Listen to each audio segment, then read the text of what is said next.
Bayangin masing-masing dari kita lahir ke dunia ini dalam sebuah labirin yang nggak punya sebuah batas.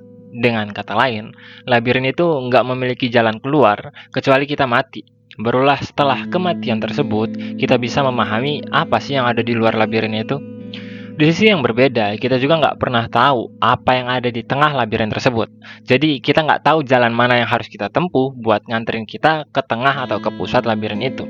Seiring dengan berjalannya peradaban manusia atau seiring dengan hidup kita dari generasi ke generasi, pada akhirnya manusia mulai melupakan pusat utama dari labirin dan memilih untuk melangkah dalam labirin tersebut menggunakan tujuan-tujuan yang telah mereka tentukan. Dengan kata lain, karena kita nggak tahu titik utama dari labirin itu kayak gimana, pada akhirnya kita membuat titik tengah versi diri kita sendiri berdasarkan imajinasi dan pengetahuan yang kita miliki dan kita kumpulkan. Situasi tersebut kemudian melahirkan pertanyaan bagi orang-orang yang kurang puas dengan kehidupan di dalam labirin itu, khususnya saat mereka menemukan beragam kepalsuan dan kebohongan dalam konsep kehidupan yang berusaha dibangun berdasarkan ide-ide masyarakat di dalamnya. Tapi beberapa manusia lain bahkan nggak peduli dengan kepalsuan dan kebohongan itu. Kebanyakan cuma berusaha untuk mencari lokasi paling nyaman di dalam labirin tersebut agar mereka mampu untuk menikmati hidup dengan tenang dan menunggu kematian. Jadi pertanyaannya, kalian termasuk golongan manusia yang mana? Sangat disayangkan, kebanyakan orang justru berada di antara keduanya, hingga mereka seolah terus merasa kebingungan dalam hidupnya. Karena di satu sisi, dirinya tahu kalau terdapat banyak kepalsuan dan kebusukan di dunia ini, tapi di sisi yang lain, mereka nggak bisa lari dari hal itu. Karena pusat utama dari labirin tersebut yang bisa dibilang merupakan satu-satunya yang nyata, yang nggak ada yang tahu lokasinya di mana dan bentuknya kayak apa. Akhirnya, kebanyakan dari kita hanya bergerak dari satu sisi labirin ke sisi labirin yang berbeda untuk menemukan lokasi lainnya, atau berjalan dari satu ilusi menuju ilusi lain untuk mengais-ngais sebuah tujuan hidup dan nilai yang dapat membuat kita menipu diri kita sendiri dengan mengatakan bahwa kehidupan yang kita jalani ini adalah kehidupan yang bernilai. Tapi, apakah kehidupan yang kita jalani benar-benar merupakan kehidupan yang bernilai? Well, nggak ada yang tahu ya. Karena memang nilai itu hanya ada di tengah labirin, dan nggak ada yang tahu pusat labirin itu ada di mana. Mungkin, kalau setiap orang bisa hidup dengan damai di masing-masing sudut labirin mereka, maka nggak akan ada yang namanya sebuah masalah. Dan kehidupan di dalam labirin tersebut nggak akan serumit dan sekompleks ini. Masalahnya dimulai ketika masing-masing dari manusia seringkali merusak dan mencuri rumah yang dibangun oleh orang lain. Beberapa penduduk lain juga mampu melakukan tindakan yang merugikan orang lain yang tinggal di sudut-sudut labirin. Hingga pada akhirnya, orang-orang saling menyepakati sebuah peraturan untuk menjaga kehidupan yang mereka jalani, dan lahirlah moralitas serta hukum di dalam kehidupan tersebut. Kehidupan pun terus berlanjut.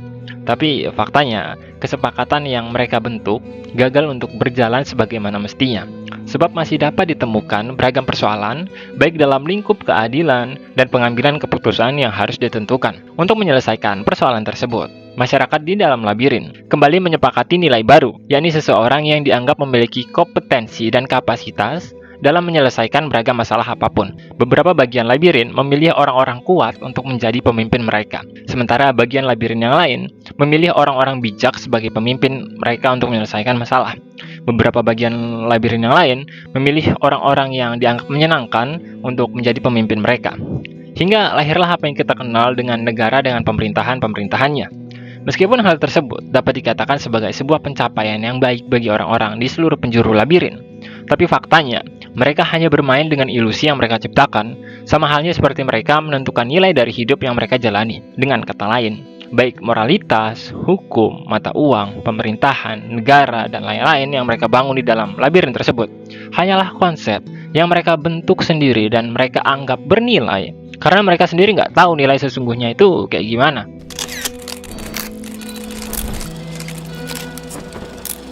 Seperti yang kita bahas sebelumnya, kebanyakan dari orang-orang di dalam labirin tersebut nggak tahu apakah dirinya hidup dalam ilusi dan kepalsuan, atau mereka pada dasarnya bisa lari dari kepalsuan tersebut atau enggak gitu. Akhirnya, mereka orang-orang yang sedikit mengetahui lah katakanlah kayak gitu terhadap coreng hitam atau kepalsuan di dalam konsep-konsep kehidupan ilusi di dalam labirin itu, memilih untuk menciptakan konsep-konsep kecilnya tersendiri, baik dengan melukis di tembok-tembok, atau bernyanyi dan berpuisi di lorong-lorong labirin tersebut.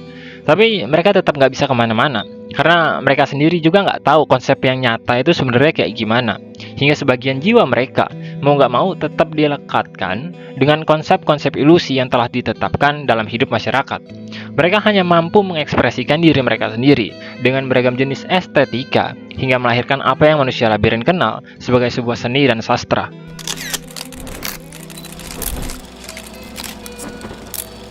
Kembali ke pembahasan awal kita, saat manusia diletakkan dalam labirin tersebut dan mulai melupakan pusat dari labirin itu, pada akhirnya muncul bagian orang-orang yang menciptakan kepercayaan tentang jalan menuju titik tengah labirin atau jalan keluar dari labirin itu. Beberapa mengatakan bahwa pusat utama dari labirin berada di luar labirin itu sendiri. Beberapa bagian lain mengatakan bahwa pusat dari labirin adalah cinta. Beberapa yang lain mengatakan bahwa jika semua yang ada di dalam labirin tersebut adalah pusat utama dari labirin, jadi kita manusia tanpa sadar hanya berputar-putar di dalam pusat labirin itu sendiri. Well, ya meskipun nggak ada yang pasti antara satu kepercayaan dengan kepercayaan lainnya, pada dasarnya orang-orang tersebut setuju bahwa kehidupan utama bukanlah apa yang berhasil manusia bangun di dalam labirin itu sendiri. Lantas, seperti apa kehidupan sejati itu sendiri? Well, pertanyaan besar tersebut mungkin memang sudah dilupakan oleh sebagian besar orang.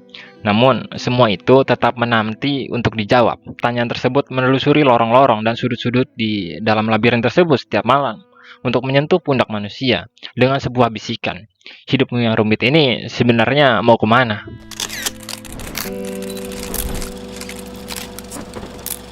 Sekarang anggaplah kita manusia yang hidup di dalam labirin tersebut dan telah sedikit mengetahui semua yang barusan kita bahas, semua kepalsuan dan kebenaran palsu yang dibangun, semua pertanyaan dan misteri yang menunggu untuk dipecahkan, semua kepercayaan dan tujuan yang manusia ciptakan berdasarkan keputusasaan.